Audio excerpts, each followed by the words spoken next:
Hello everyone, today I'm going to show you how to see your drafts on TikTok.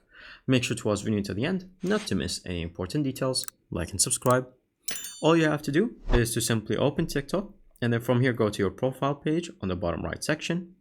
And then you will see a button that says drafts on the top left other than your normal posts on your profile.